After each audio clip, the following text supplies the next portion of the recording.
पितळखोरा या लेणीबद्दल विचार करताना आपण हे शुअरली म्हणू शकतो की अजिंठा आणि वेरूळ यापेक्षाही पूर्वीची लेणी म्हणजे पितळखोरा लेणी. लेणी या संकल्पनेचा विचार केल्यावर आपल्या लक्षात येतं की भारताच्या सुरुवातीच्या शतकांमध्ये ह्या संकल्पनेचा उगम मोठ्या पद्धतीने झाला. हीनयान आणि महायान म्हणजे थेरवाद आणि महायान हे जे बुद्धिस्ट सेक्ट्स होते, या सेक्ट्स मधून ह्या सगळ्या गोष्टी पुढे आल्या. यात भारतात अनेक लेण्या आहेत ते आपल्याला माहिती आहे आणि त्यातली एक महत्वाची लेणी म्हणजे पितळखोरा लेणी. ही पितळखोरा लेणी साधारणतः आजच्या 2000 वर्ष जुनी. या लेणीतील काही केव्स, काही लेण्या या आजच्या साधारणतः 2200 ते 2300 वर्ष जुन्या असल्याचं मानलं जातं. इथं वेगवेगळे शिलालेख आहेत, त्या शिलालेखांवरून आपल्याला त्याची खूप महत्वाची माहिती प्राप्त झाली. ह्या लेणीत एकंदरीत 14 ते 15 लेण्या आहेत. त्यात आपल्याला विहार आणि चैत्य या दोघांचा समावेश असल्याचं पाहायला मिळतं. चैत्य म्हणजे काय तर जे पूजास्थान असायचं त्याला चैत्य म्हटलं जायचं आणि ज्या ठिकाणी भिक्खू राहत असत त्याला आपण विहार म्हणतो. चैत्य आणि विहार या दोघांचा वापर त्यावेळी भिक्खू करत असत. चैत्यांमध्ये मुख्यतः आपल्याला स्तूप असल्याचं पाहायला मिळतं. पितळखोऱ्याची लेणी क्रमांक 1 ही चैत्य असून त्या चैत्यात आपल्याला एक स्तूप पाहायला मिळतं. ते साधारणतः आजच्या 2200 वर्ष जुनं असल्याचं मानलं जातं. त्याला एक भरभक्कम पुरावा म्हणजे त्या लेणीच्या एका स्तंभावर असलेला उल्लेख. तिथे ब्राह्मी लिपीमध्ये आणि प्राकृत भाषेमध्ये एक शिलालेख आहे आणि त्या शिलालेखात असं लिहिलेलं आहे की प्रतिष्ठान येथे राहणाऱ्या आणि गंधिक कुळात जन्मलेल्या मितदेव नावाच्या एका व्यक्तीने हे दान दिले. आता यातून अनेक गोष्टी आपल्याला माहिती पडतात. त्यातली महत्वाची गोष्ट म्हणजे की पैठणला पूर्वी प्रतिष्ठान या नावाने ओळखलं जायचं. त्यातील दुसरी गोष्ट ही की गंधिक कुळ म्हणजे कोणतर अत्तर बनवणारे लोक हे त्यावेळी पैठणला राहत असत आणि त्यावेळी पैठणला अत्तर बनवलं जायचं आणि त्या अत्तर बनवणारे लोक हे इतके श्रीमंत होते की ते काही दान सुद्धा देऊ शकत होते. आणि याचं एक कारण असलं पाहिजे की त्यावेळी अत्तर घेणारे लोक कोण असतील तर हे त्यावेळचे ट्रेडर्स असतील. जे फॉरेनर्स इथे यायचे, जे फॉरेन ट्रेडर्स इथे यायचे ते लोक यांच्याकडून हे विकत घेत असतील. त्यामुळे यांची श्रीमंती एका मोठ्या पदावरती गेली असते आणि यातून ते काही दान देत आहेत धर्मासाठी, जे आपल्याला इथं पाहायला मिळते.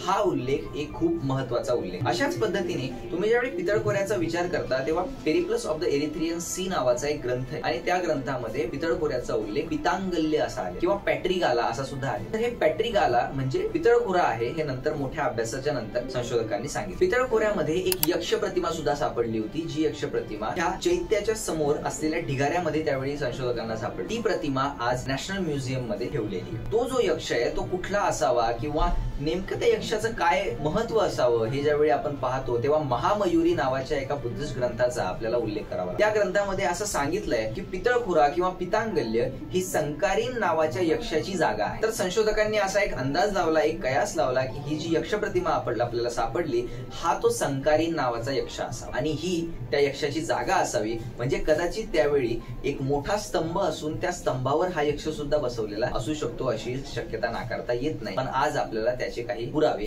बघायला मिळतात. त्याच्या व्यतिरिक्त अनेक यक्ष प्रतिमा यांच्यासोबतच अनेक आपल्याला उडणाऱ्या यक्षांच्या प्रतिमा सुद्धा तिथं सापडल्याचे उल्लेख आहेत, पण त्या यक्ष प्रतिमा अस्तित्व नाही. त्याच्या व्यतिरिक्त ही एक गजलक्ष्मीची प्रतिमा किंवा गॉडेस ऑफ फर्टिलिटी प्रॉस्पेरिटीची प्रतिमा आहे ती सुद्धा तिथं सापडली होती, जिला आपण गजलक्ष्मी म्हणतो, ज्यामध्ये देवी मध्यभागी बसलेली असते आणि 2 हत्ती तिच्यावरती पाणी टाकत असतात. तशी सुद्धा एक प्रतिमा तिथं सापडली होती. प्रतिमा आज मुंबईच्या छत्रपती शिवाजी महाराज पुराणवस्तू संग्रहालयात ठेवली. या गोष्टी विखुरल्या गेल्यामुळे आज पितळखोऱ्यात आपल्याला त्या बघायला मिळतात. पण पितळखोऱ्यात अनेक अशा गोष्टी आहेत की ज्या तिथंच बघायला मिळतात आणि त्यातलं महत्वाचं म्हणजे की तो चैत्य जो आहे त्या चैत्यामध्ये असलेल्या पेंटिंग्स, त्या पेंटिंग्स आजच्या 2200 वर्ष जुन्या आहेत का जेव्हा तो चैत्य खोदला गेला तर नाही. त्या पेंटिंग्स नंतरच्या. गौतम बुद्धांचं ह्युमन फॉर्म मध्ये किंवा मानवी रूपांतरण हे महायान काळामध्ये झालं. म्हणजे आजच्या साधारणतः 1800 ते 1900 वर्ष जुनं पूर्वी ते महायान काळामधलं झालं. पण याच्या पेंटिंग्स आहेत या साधारणतः 5व्या शतकामधल्या म्हणजे आजच्या 1500 वर्ष जुनं. आणि महायान काळामध्ये जेव्हा गौतम बुद्ध पूर्ण मानवी रूपात आलेले होते तेव्हा त्या पेंटिंग्स तिथं चित्रित केल्या. त्यामध्ये मग तुम्हाला भरपूरशे जे आहे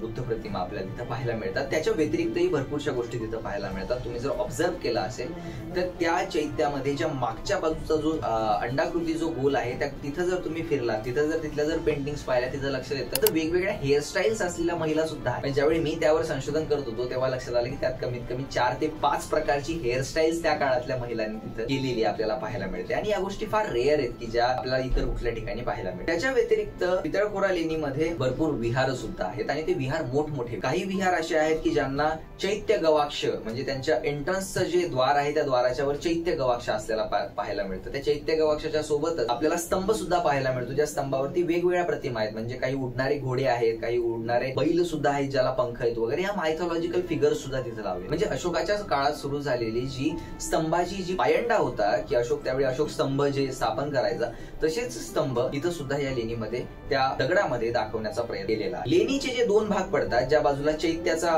भाग आहे तो एक ग्रुप आहे आणि दुसऱ्या बाजूचा ग्रुप त्याच्या अपोजिट साईडला आहे. तर अपोजिट साईडला असलेले जे चैत्य आहेत ते मात्र अर्ली फॉर्म मधले चैत्य आहेत असं आपण म्हणू शकतो. असंही म्हणता येईल की जे आपल्याला चैत्य क्रमांक 1 चा मी उल्लेख केला, जे सगळ्यात मोठं चैत्य त्याच्यापेक्षाही जुने किंवा त्याच्यापेक्षाही पूर्वीचे ते चैत्य असले पाहिजे असं म्हटलं तरी काही वावगं ठरणार. अनेक गोष्टी पितळखोऱ्याबद्दलच्या अशा आहेत की ज्यावर अजूनही संशोधन होण्यासारखं आहे. त्यात माझ्या मते अजूनही पितळखोऱ्याचा भाग व्यवस्थितरित्या एक्सप्लोर केला गेलेला नाही. तो जर तसा एक्सप्लोर केला गेला तर अजूनही तिथं विविध काही पुरावे मिळण्याची शक्यता नाकारता येईल. कारण इतक्या महत्वाची लेणी आहे तर तिथं अनेक लोक राहत असतील आणि जर लोक राहत होती तर तिथं अजूनही आपल्याला मॉनेस्ट्रीचे अवशेष मिळण्याची शक्यता आहे. अजूनही काही बाकी मटेरियल कल्चरचे अवशेष तिथं मिळू शकतात. त्यामुळे पितळखोरा ही जी लेणी आहे ही दक्षिण भारतात एक सगळ्यात महत्वाची लेणी असून प्रत्येकाने इथं एकदा तरी भेट दिलीच पाहिजे आणि तो पितळखोऱ्याचा जो इतिहास आहे, जे पुरातत्व आहे ते समजून घेतला पाहिजे.